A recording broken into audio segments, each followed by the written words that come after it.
Hi, everybody. Welcome back. Today we are talking about how to practice English speaking at home or wherever you want to. We're going to talk about the ways that you can practice English speaking.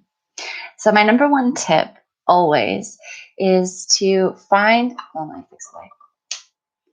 Hi. And as you guys are coming in, say hello and just leave a little comment below.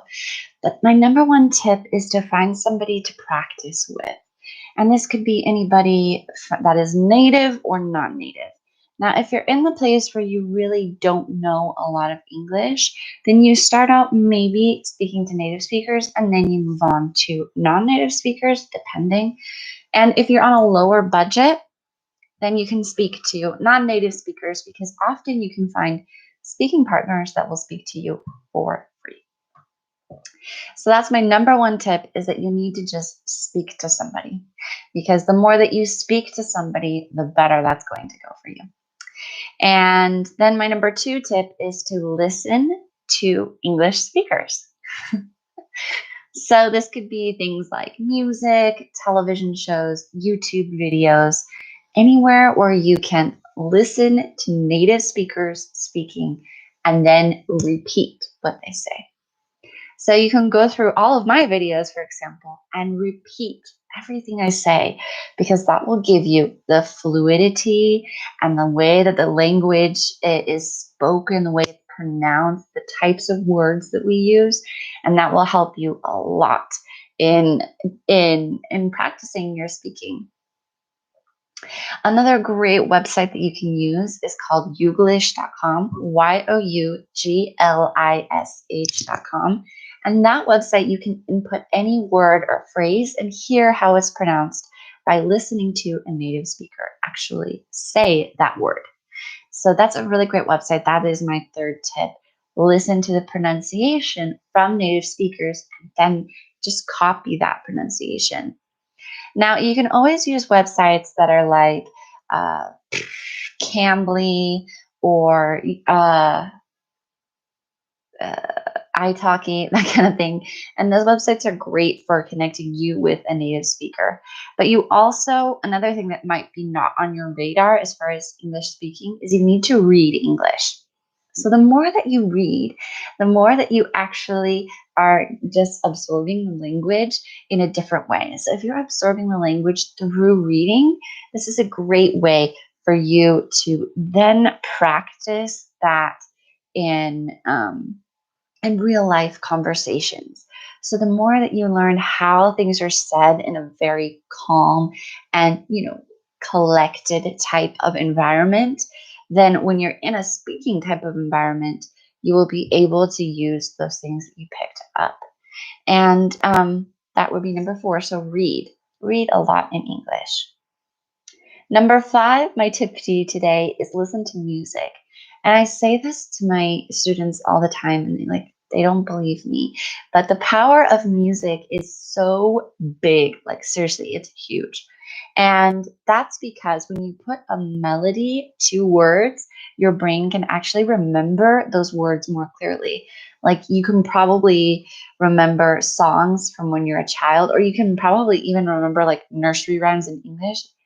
Head, shoulders, knees and toes, knees and toes. Head, shoulders, knees and toes, and eyes and ears and mouth and nose. Head, shoulders, knees and toes, right? If you recognize that song, and you probably even knew the words to it, it's because when we put melody to the language that we're learning, we actually learn it a lot faster.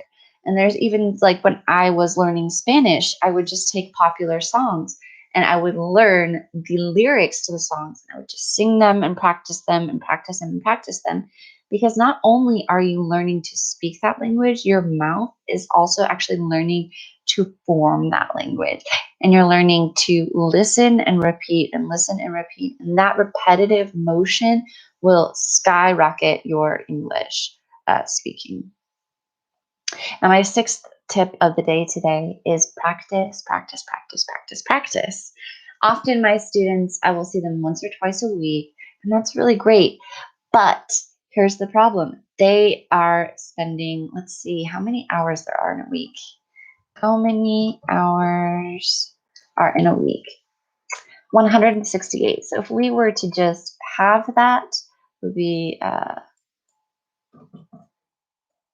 84 hours in a week. So if you're spending 3 of those hours, let's just say you have 3 hours. Hi, Raouf. It's wonderful to see you here. Let's just say you have 3 of those hours in English, and then you have 81 hours in your native language. You do the math, right? English is down here, your native language is up here. So when my students say to me, "Oh, Simone, it's impossible to learn a language in 90 days," I tell them, "No, you're wrong." And I know this because I've done it. I've done it with Spanish and I did it with French back in 2010. And when I learned those languages, I was immersed in that language. And now I'm not saying that you have to move to a country. Oh, Ralph, it's so nice to see you. Oh, he says he's always waiting for my lives. That's really sweet of you to say that. I'm always waiting to go live just for you. But yeah, so if you are, what was I? If you are spending more and more time, oh yeah, now I remember what it was. You do not have to move to an English speaking country in order to learn to speak English in 90 days. But you do have to get really serious and conceptualize, what am I doing every single day? Am I spending 8, 9, 10, 12 hours of my day speaking my native language and then maybe 30 minutes speaking English? You tell me which language is going to be stronger for you. Now, if you spend, 4 or 5 or 6 hours listening, speaking, immersing yourself in English, and your native language is like down here and English is up here, then you're going to have more success with English. So it's all about finding that balance of you versus your native language. And it's so easy to fall back onto our native language because that's the one we speak the best, right? Raouf, what's your, I hope you're saying your name right. Raouf? What's your native language? And so we have to really conceptualize where are we spending our time? Where are we putting our energy? And if English is up here and your native language is down here and you do that for 90 days, I promise you, we're going to be speaking a lot more fluently, a lot. And here's what I want to be clear about really quickly as a sidebar. Fluency doesn't mean that you don't make any mistakes, right? Like even now I'm speaking, but I can make a mistake. I can mispronounce a word or I could say something wrong, right? But fluency doesn't mean not making mistakes. And fluency doesn't mean and we'll talk about absolutely everything. That's the other thing that students was telling me. Well, if I'm fluent, then I can speak, about absolutely everything. Well, I can't speak about mechanical engineering because I don't have that vocabulary. It's a specific vocabulary set. So there are things that even I, as a native, as a native speaker, can't really speak about because it's just not necessary for my day-to-day life, right? If I were a mechanical engineer, then I probably would be able to talk about mechanical engineering. But, right, so that's the difference of fluency and like this weird concept that we have to be perfect when we speak English. Nobody's perfect, not even native speakers, right? So you have to be really nice to yourself. Right. What were the other things I wanted to mention? Guys, I just hop on live and I don't even. I didn't. Well, okay. I guess that's it for today. But I would really like to invite you guys to check out all the links in the description box below. There's a really fun quiz that I have made for my English students so you can find out what type of English learner you are.